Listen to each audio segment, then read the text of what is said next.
Assalamualaikum warahmatullahi wabarakatuh. Kembali lagi di channelnya Sabila Vlog. Kali ini Mimin mau membahas sejarah P.O. Santoso didirikan seorang dokter dan sukses di bisnis transportasi. Salah satu perusahaan otobus Po yang cukup terkenal di wilayah Magelang adalah Po Bus Santoso. Sejarah P.O. Santoso tidak dapat dipisahkan dengan peran seorang dokter selaku pendiri P.O. ini. Profesi sebagai dokter memang mulia karena membantu menyembuhkan penyakit orang lain. Namun, jika kita lihat dari segi penghasilan, pendapatan dari dokter tentu cukup untuk kebutuhan sehari-hari. Namun, ada kisah unik dari suami istri yang berprofesi sebagai dokter dari Lembah Tidar. Selain menjadi dokter, mereka juga membuka jasa transportasi angkutan penumpang berupa bus. Jika P.O. Eka dan Mira berawal dari usaha toko kain di kota Mojokerto, maka P.O. Santoso didirikan oleh dokter. Bagi Agang dan Sista yang tinggal di Jogja, Magelang, dan Semarang, pasti sudah tidak asing dengan P.O. Santoso, bukan? Selain melayani rute menuju Jabodetabek, mereka juga masih aktif melayani rute Jogja-Semarang. Pendiri P.O. Santoso adalah Dr. Anwar Sani. Bisa dibilang beliau mewarisi usaha bus dari orang tuanya. Pada dekade tahun 1960 sampai tahun 1970, orang tua Pak Anwar memiliki sebuah PO bernama Tresno. PO ini dulu punya garasi di Kutoarjo. Memasuki tahun 1970-an, orang tua Pak Anwar mewariskan usaha bus tersebut kepada 3 orang anaknya. Setelah ketiga anak mendapat bagian bus masing-masing, lantas mereka membuat PO baru, yaitu sebagai berikut. 1. PO Hidup Baru, garasi di Kutoarjo, Purworejo. 2. PO Kencana Jaya, garasi di Kutoarjo, Purworejo. 3. PO Santoso, garasi di Magelang. Sayangnya PO Hidup Baru PO Kencana Jaya tidak bertahan lama. Kemudian keduanya dibeli PO Sumber Alam Kutoarjo yang masih terhitung saudara.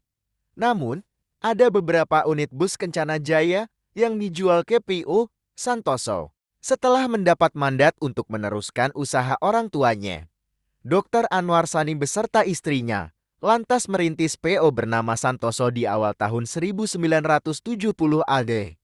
Tidak diketahui mengapa mereka memilih nama Santoso, namun jika diterjemahkan ke bahasa Indonesia, Santoso memiliki arti jaya, bisa juga bermakna sejahtera atau kedamaian. Saat awal berdirinya, P.O. Santoso memulai trayek bus ekonomi non-Aceh Jogja Magelang Semarang dan Gombong Purworejo Magelang Semarang. Setelah mengelola P.O. Santoso, Pak Dokter lantas tidak membuka praktek lagi dan konsentrasi pada bisnisnya. Namun, sang istri masih praktek dan mengutamakan pelayanan kesehatan pada keluarga karyawannya. Livery awal Santoso didominasi oleh warna putih dengan tambahan garis horizontal berwarna meras dan hitam pada bagian bawah. Warna livery ini bisa dibilang awet dan jarang mengalami perubahan saat membuka trayek bus ekonomi. Santoso mengandalkan armada Mitsubishi Fuso T653 dan Mercedes-Benz LP911.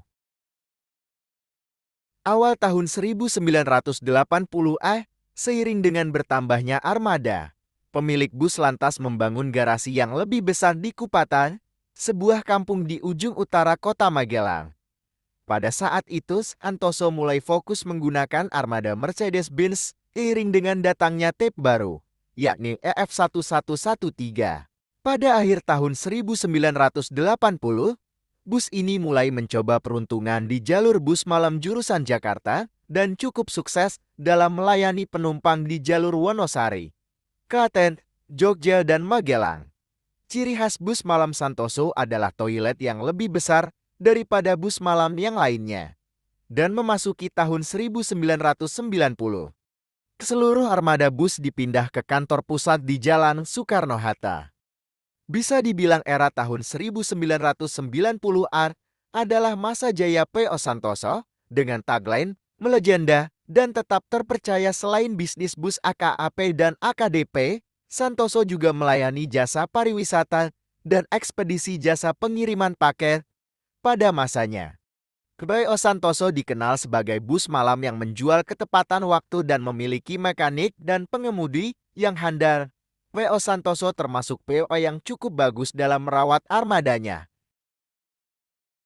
Jika kita membahas Santoso dan melihat bodi busnya, hanya satu karoseri yang terlintas di benak saya, yaitu Trisakti. Dulu P.O. Santoso mempercayakan bodi bus mereka kepada karoseri yang juga bermarkas di Magelang. Bodi yang banyak dipakai adalah Joybus dan Infinity. Selain Trisakti, dan juga memakai bodi dari Laksana SR2 dalam jumlah terbatas.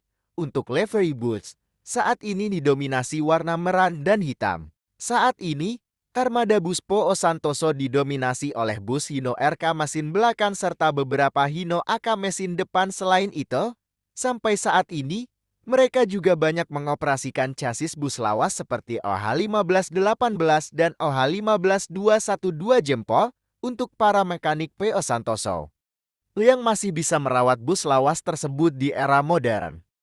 Saat ini P.O. Santoso masih melayani rute AKAP dari Klaten, Wonosari, Jogja, Magelang menuju Jabodetabek. Untuk trayek Semarang-Jogja masih ada, tapi bus yang melayani rute tersebut terbatas, tak sebanyak dulu. Di tengah gempuran para pendatang baru, Simbah Santoso tetap mencoba bertahan. Kita berharap P.O. Santoso tetap bisa mempertahankan eksistensinya. Pasalnya P.O. ini termasuk saksi sejarah berjayanya transportasi umum di Indonesia. Bagaimana Gansis? Apakah kalian yang tinggal di daerah Wonosari, Jogja, Magelang, dan Semarang pernah merasakan naik sang legenda ini? Demikian sedikit ulasan mengenai sejarah P.O. Santoso dari Lembah Tidar. Semoga apa yang saya bagikan ini bisa bermanfaat sekaligus dapat menambah wawasan baru untuk Agan dan Sis. Sampai jumpa. Jangan lupa like, comment, and subscribe channelnya Sabila Vlog. Terima kasih.